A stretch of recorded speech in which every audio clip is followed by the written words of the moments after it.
Dalam video ini, cikgu akan tunjukkan tips mudah untuk menjawab soalan rumusan dalam BMSPM. Dalam kertas 2 BMSPM, soalan 1 merupakan soalan rumusan. Soalan rumusan mendatangkan 30 markah kepada calon. Format untuk menjawab soalan rumusan ialah skema jawapannya perlulah terdiri daripada 4 peringkat, iaitu peringkat yang pertama, pendahuluan, peringkat yang kedua, isi tersurat, peringkat yang ketiga, isi tersirat dan juga peringkat yang keempat, iaitu peringkat kesimpulan. Antara keempat-empat peringkat di sini, untuk pelajar yang penguasaannya lemah ataupun sederhana, cikgu hanya menggalakkan diri anda membuat 3 peringkat sahaja, iaitu peringkat pendahuluan, isi tersurat dan juga kesimpulan. Sekiranya anda tidak mampu menjawab bahagian peringkat yang ketiga, iaitu isi tersirat, maka tinggalkan. Dengan menjawab 3 peringkat sahaja, anda mampu mendapat 24 markah daripada 30 markah yang diperuntukkan. Ini merupakan satu jumlah markah yang agak besar dan agak membantu anda untuk lulus dalam BMSPM. Jadi, boleh disimpulkan bahawa rumusan merupakan satu soalan yang penting bagi pelajar yang penguasaannya lemah ataupun sederhana. Cikgu telah menyediakan nota rumusan bagi membantu pelajar menjawab soalan rumusan. Terdapat 2 versi nota rumusan yang disediakan oleh cikgu. Ini merupakan versi untuk pelajar kategori lemah, manakala ini merupakan nota rumusan untuk versi pelajar kategori sederhana. Kedua-dua nota lebih kurang sama, yang berbeza hanyalah nota versi pelajar kategori sederhana ini lebih banyak kata kunci yang cikgu masukkan di sini jika dibandingkan dengan nota versi pelajar kategori lemah. Walau bagaimanapun, cikgu ingin menegaskan bahawa pilihlah mana yang sesuai dengan tahap penguasaan diri anda. Seterusnya, cikgu akan terangkan komponen-komponen penting yang terdapat dalam nota ini. Komponen yang pertama berkenaan dengan bahagian pendahuluan. 2 baris yang telah cikgu highlightkan di sini merupakan formula untuk menjawab bahagian pendahuluan. Komponen yang kedua merujuk kepada kata kunci rumusan yang sama maksud. Bahagian ini kita akan gunakannya untuk menjawab soalan bahagian pendahuluan. Seterusnya, komponen yang ketiga iaitu kata kunci untuk mengesan isi tersurat. Kata-kata kunci ini adalah sangat penting bagi pelajar yang tidak memahami isi yang disampaikan dalam petikan. Dengan kata kunci ini, mereka dapat mengesan isi tersurat dengan mudah. Untuk komponen yang ketiga, bahagian isi tersirat, cikgu tidak menggalakkan pelajar untuk menjawab bahagian ini. Walau bagaimanapun, sekiranya pelajar ingin cuba, cikgu masih membenarkannya. Untuk bahagian komponen yang keempat, iaitu bahagian kesimpulan, di sini ditunjukkan 2 cara ataupun 2 formula untuk menjawab bahagian kesimpulan bagi pelajar. Ini merupakan komponen-komponen penting yang terdapat dalam nota rumusan. Seterusnya, cikgu akan menunjukkan cara bagaimana kita menggunakan ataupun memanfaatkan nota ini untuk menjawab soalan rumusan dalam BMSPM yang sebenar. Untuk pengetahuan anda, jawapan rumusan hendaklah ditulis dalam bentuk 4 peringkat, iaitu peringkat pendahuluan, isi tersurat, isi tersirat dan kesimpulan. Cikgu hanya akan berfokus kepada peringkat pertama, kedua dan juga keempat.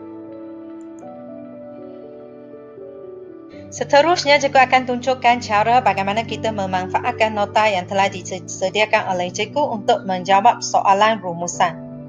Paparan ini menunjukkan soalan rumusan untuk tahun 2019. Cuba kita perhatikan kehendak soalan terlebih dahulu. Baca petikan di bawah dengan teliti, kemudian buat satu rumusan tentang peranan-peranan persatuan ibu bapa dan guru dan cara-cara menarik minat ibu bapa bergiat aktif dalam PIPG. Panjangnya rumusan hendaklah tidak melebihi 120 patah perkataan. Ini bermaksud pelajar dikehendaki menyediakan jawapan rumusan dalam bentuk 4 peringkat seperti mana yang cikgu jelaskan tadi. Dan pelajar harus memastikan bahawa jawapan yang telah disediakan tidak melebihi 120 patah perkataan. Ini bermakna jawapan pelajar untuk bahagian rumusan tidak boleh melebihi 120 patah perkataan.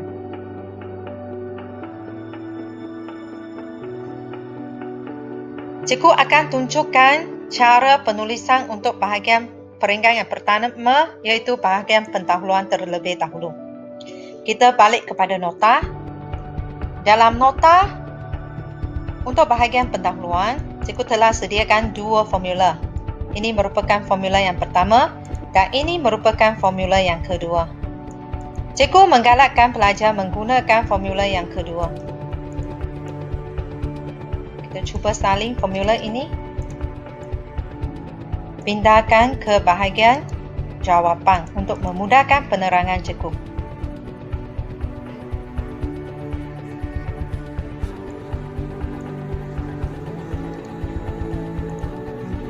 Ini merupakan formula yang telah cikgu pindahkan daripada nota.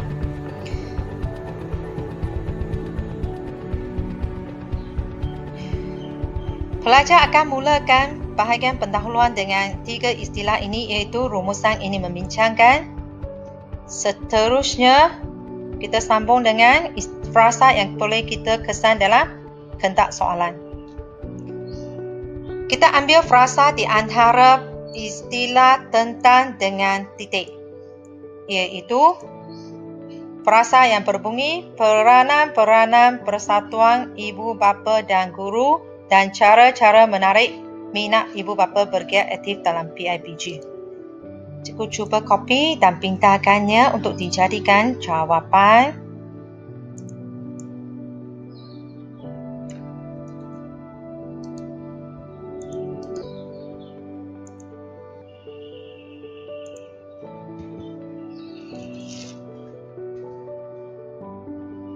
Setelah kita memindahkannya ke sini, ini merupakan bahagian pendahuluan. Pelajar dikehendaki menukarkan istilah yang pertama untuk bahagian yang kita salin daripada kehendak soalan, iaitu istilah peranan-peranan. Istilah peranan-peranan ini harus digantikan dengan istilah yang sama maksud dengannya. Bagaimana kita menggantikannya? Kita cuba beralih ke bahagian nota.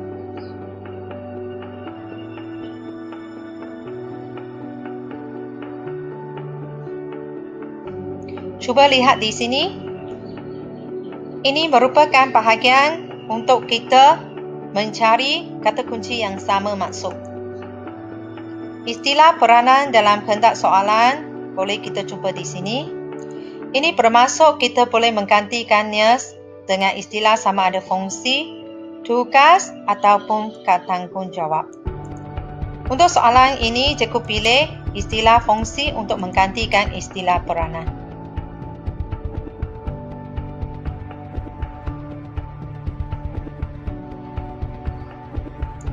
Kita tinggalkan, kita padam istilah peranan-peranan dan kita gantikannya dengan fungsi-fungsi. Maka lengkaplah ayat ini untuk dijadikan sebagai pendahuluan bagi jawapan rumusan. Setelah selesai bahagian untuk peringkat yang pertama, bahagian pendahuluan, cikgu akan tunjukkan cara bagaimana kita melengkapkan jawapan untuk bahagian peringkat yang kedua, iaitu isi tersurat.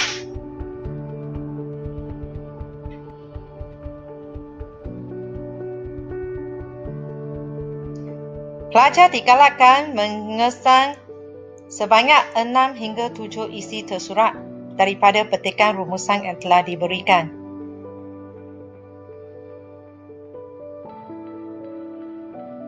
Kita balik kepada kehendak soalan. Kehendak soalan meminta pelajar mencari jawapan isi tersurat dengan berasaskan kehendak soalan, peranan-peranan persatuan ibu bapa dan guru. Dan kata kuncinya untuk bahagian kehendak soalan ialah peranan-peranan. Kita beralih kepada bahagian nota. Bahagian ini merupakan kata kunci yang penting bagi pelajar. Walaupun pelajar mungkin tidak memahami isi rumusan yang telah disampaikan dalam petikan, namun dengan kata kunci yang terdapat dalam bahagian ini, pelajar tetap dapat menjawab soalan rumusan dengan mengesan isi tersurat. Dengan menggunakan kata-kata kunci yang terdapat di sini, pelajar dapat mengesan isi tersurat yang dikehendaki. Di sini, cikgu menyediakan 5 kehendak soalan sahaja, iaitu langkah-langkah, punca-punca, kebaikan dan juga keburukan. Begitu juga dengan lain-lain. Tidak wujudnya kehendak soalan bagi peranan seperti mana yang terdapat dalam kehendak soalan tahun 2019. Jadi, biasanya cikgu akan menggalakkan pelajar mencari kata kunci yang terdekat dengan peranan-peranan. Kata kunci yang terdekat dengan peranan-peranan di sini ialah langkah-langkah. Peranan lebih kurang samanya dengan langkah-langkah. Ini bermaksud pelajar digalakkan mengesan jawapan dengan menggunakan kata kunci yang cikgu highlightkan di sini, yang cikgu merahkan di sini. Selain menggunakan kata kunci dalam baris ini, pelajar juga boleh menggunakan sebarang penanda wacana ataupun kata hubung untuk menjawab soalan ini. Satu lagi, pelajar juga boleh menggunakan istilah yang sama maksud untuk mengesan jawapan. Istilah-istilah yang telah cikgu merahkan di sini akan kita gunakan untuk mengesan isi tersurat bagi petikan rumusan yang telah dikemukakan. Cuba cikgu pindahkannya ke bahagian bawah untuk menyenangkan penerangan cikgu.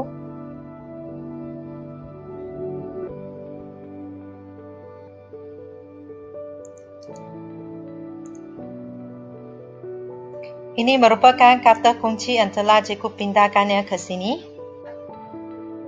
Petikan rumusan yang dikemukakan di sini terdiri daripada perenggan 1, perenggan kedua, perenggan ketiga dan juga perenggan yang keempat. Biasanya cikgu akan menggalakkan pelajar mencari jawapan bahagian tengah, iaitu perenggan kedua dan juga perenggan ketiga. Sekiranya pelajar tetap mahu mencari jawapan dalam perenggan yang pertama, maka cikgu hanya menggalakkan pelajar mencari dalam bahagian 2 ayat yang terakhir untuk perenggan ini. Untuk bahagian kesimpulan, cikgu akan galakkan pelajar mengesan pula dengan berasaskan 2 ayat yang pertama sahaja. Yang selebihnya sepatutnya ditinggalkan oleh pelajar. Untuk pengetahuan pelajar, biasanya isi tersurat terdapat dalam bahagian tengah-tengah petikan yang telah dikemukakan. Sekarang cikgu akan tunjukkan cara bagaimana kita mengesan isi tersurat.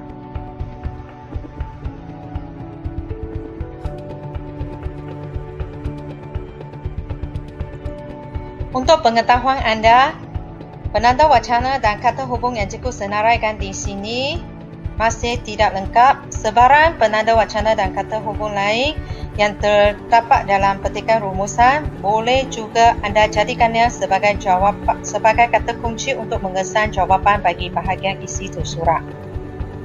Seterusnya, cikgu akan tunjukkan cara bagaimana kita mengesan isi tersurat. Kita rujuk bahagian perenggan yang kedua, ayat yang pertama. Dalam ayat ini kita jumpa istilah hendaklah. Dalam nota kita juga dapati bahawa istilah hendak muncul dalam nota. Ini bermaksud ayat ini boleh dijadikan jawapan bagi bahagian isi tersurat oleh pelajar. Seterusnya kita rujuk ayat yang kedua. Ayat yang kedua kita dapat jumpa istilah perlu. Istilah perlu juga muncul dalam nota yang disediakan oleh cikgu. Maka ini juga merupakan isi tersurat. Untuk ayat yang ketiga, kita jumpa penanda wacana seterusnya dan juga istilah juga. Kedua-dua istilah ini dapat membantu pelajar mengesan bahawa ini merupakan isi tersurat. Untuk ayat yang seterusnya, ayat mereka dapat berjumpa dan selebihnya. Ayat ini tiada wujudnya kata kunci yang terdapat dalam nota, jadi kita tinggalkan ayat ini. Untuk ayat yang seterusnya, di samping itu juga merupakan kata kunci yang kita boleh jumpa dalam nota. Maka ini merupakan jawapan bagi bahagian isi tersurat. Untuk ayat yang seterusnya, kita dapat mengesan istilah misalnya. Cikgu ingin memberi penegasan di sini bahawa sebarang istilah yang sama masuk dengan misalnya, contohnya, ataupun seperti, kita harus tinggalkan ayat ini. Ayat ini, ayat yang merupakan contoh, bukan isi, tidak boleh kita jadikannya sebagai isi tersurat. Seterusnya kita perhatikan ayat ini, terdapat penanda wacana selain itu dan juga istilah juga. Kedua-dua istilah ini wujud juga dalam nota selain itu. Nampak? Maka dengan cara ini, dengan cara ini kita dapat mengesan isi tersurat yang terdapat dalam petikan. Kita beralih pula kepada perenggan yang ketiga.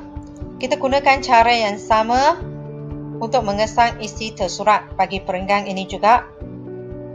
Untuk ayat yang pertama dan juga ayat yang kedua, kita tidak dapat mengesan isi tersurat dengan menggunakan kata kunci yang terdapat dalam nota cikgu, sebab kata kunci yang terdapat dalam nota cikgu tidak wujud dalam kedua-dua ayat ini. Untuk ayat yang seterusnya, dalam hal ini dan juga perlu. Kedua-dua istilah ini terdapat dalam nota cikgu. Nampak? Perlu. Dalam hal ini boleh kita masukkan dalam kategori lain-lain.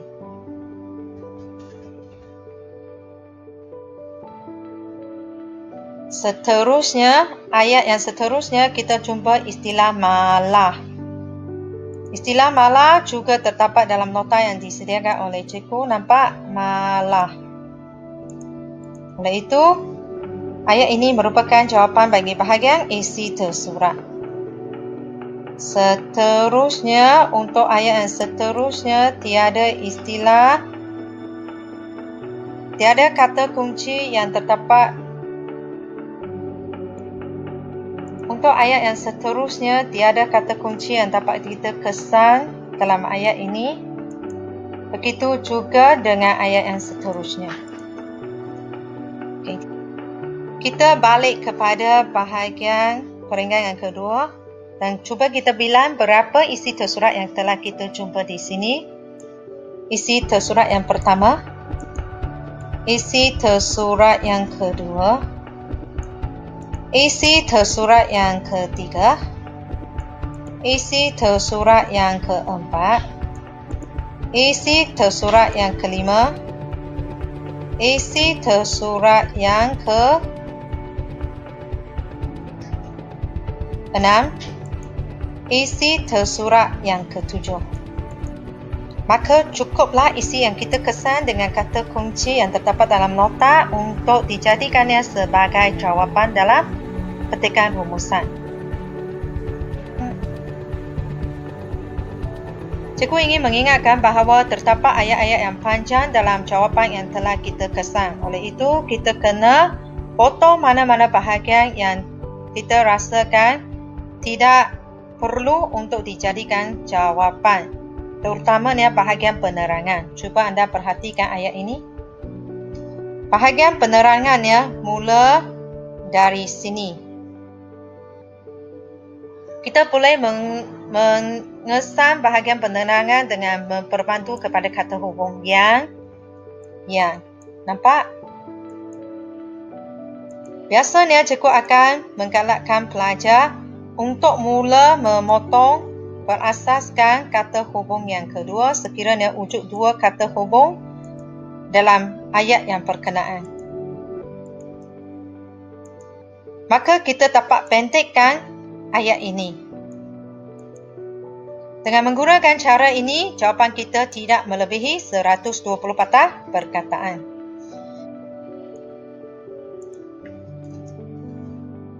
Seterusnya, cikgu tunjukkan ayat lain pula. Cikgu pilih ayat ini. Ayat ini agak panjang. Mula dengan istilah yang. Kita cuba potong, tinggalkannya. Ini merupakan penerangan, tidak perlu dimasukkan dalam bahagian isi. Kita potongkannya. Demikianlah caranya untuk memastikan jawapan pelajar supaya tidak melebihi 120 patah perkataan. Untuk penulisan bahagian isi tersurat, cikgu ingin menegaskan bahawa kita mesti mulakannya dengan istilah yang terdapat di antara istilah tentang dengan dan. Ulang sekali lagi, untuk memulakan jawapan bagi bahagian isi tersurat, pelajar harus mengambil frasa yang wujud antara istilah tentang dengan dan, iaitu peranan-peranan persatuan ibu bapa dan guru.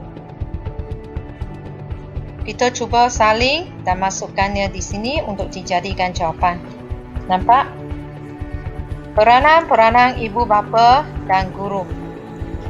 Seterusnya, kita dikehendaki memasukkan satu istilah iaitu ialah bagi mewujudkan kesinambungan antara ayat. Ini merupakan jawapan yang lengkap bagi bahagian isi tersurat setelah cikgu memintakan ayat-ayat yang cikgu kita kesan daripada petikan tadi. Ayat-ayat yang kita kesan telah cikgu gabungkannya untuk menjadi jawapan bagi bahagian isi tersurat seperti mana yang ditunjukkan di sini. Demikianlah caranya untuk melengkapkan bahagian isi tersurat. Seterusnya, cikgu akan terangkan cara bagaimana untuk menjawab bahagian isi kesimpulan pula.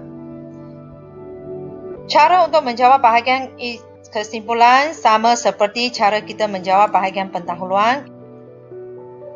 Kita menggunakan formula yang terdapat dalam nota. Cuba kita perhatikan. Dalam nota terdapat dua cara untuk menjawab bahagian kesimpulan. Biasanya cikgu galakkan pelajar ambil cara yang pertama. Kita cuba copy ke sini supaya anda nampak jelas.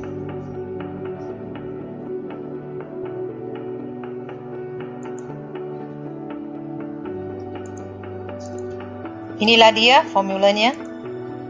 Setiap kali kita akan mulakan dengan istilah kesimpulannya, semua pihak harus bekerjasama untuk. Nampak? Ini merupakan jawapan lengkap untuk bahagian kesimpulan. Kita akan jumpa pilihan di sini, sama ada menggalak ataupun mengelak. Untuk pemilihan sama ada istilah menggalak atau mengelak di sini, Cikgu ingin menerangkan bahawa istilah menggalak kita gunakannya apabila isu yang dibincangkan dalam petikan merupakan isu positif, manakala sekiranya isu yang dikemukakan dalam petikan rumusan merupakan isu negatif, maka kita memilih istilah mengelak.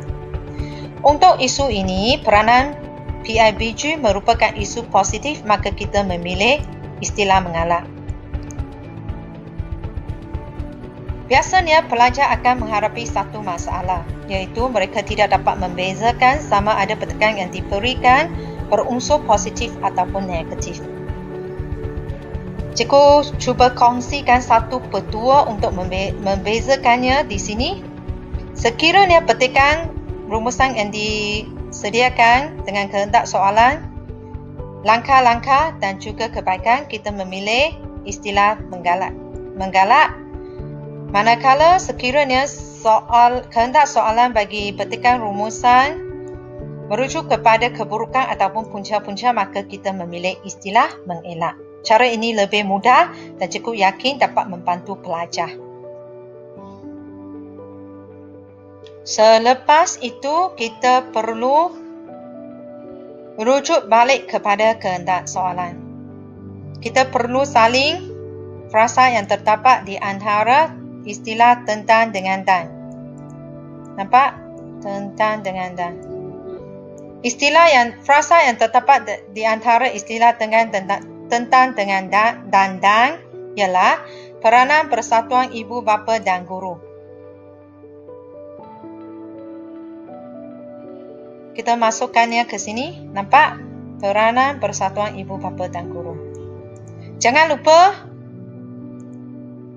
3 istilah yang akhir di sini, iaitu agar kebaikan sejagat terjamin. Ini akan membawa 1 markah kepada anda untuk bahagian ini. Dengan cara ini, kita dapat melengkapkan bahagian kesimpulan. Selepas anda berjaya menghasilkan jawapan yang lengkap untuk bahagian rumusan, jangan lupa kira jumlah bata perkataan, catatkannya di bahagian bawah penjuru sebelah kanan. Ini adalah sangat penting. Demikianlah caranya bagi pelajar untuk menjawab soalan rumusan. Cikgu amat mengharapkan bahawa rakaman video ini dapat membantu anda dan memudahkan diri anda menjawab soalan rumusan. Rakaman video ini amat membantu pelajar yang tidak memahami isi yang disampaikan dalam petikan rumusan. Walaupun anda tidak memahami isi yang disampaikan dalam petikan rumusan, dengan panduan yang disediakan dalam video ini, cikgu yakin anda mampu melakukannya. Sekian sahaja perkongsian untuk kali ini. Kita jumpa lagi untuk perkongsian yang seterusnya. Perkongsian yang seterusnya, cikgu akan tunjukkan cara bagaimana kita menjawab soalan pemahaman. Soalan pemahaman ini terdapat dalam kelas 2 soalan yang kedua. Soalan-soalan yang dikemukakan di sini perlu kita jawab dengan berdasarkan petikan rumusan yang telah diberikan. Sekiranya anda berminat, jangan lupa saksikan ataupun tontonkan rakaman video yang seterusnya. Itu sahaja untuk kali ini. Semoga kita berjumpa lagi untuk masa yang akan datang. Sekian, terima kasih.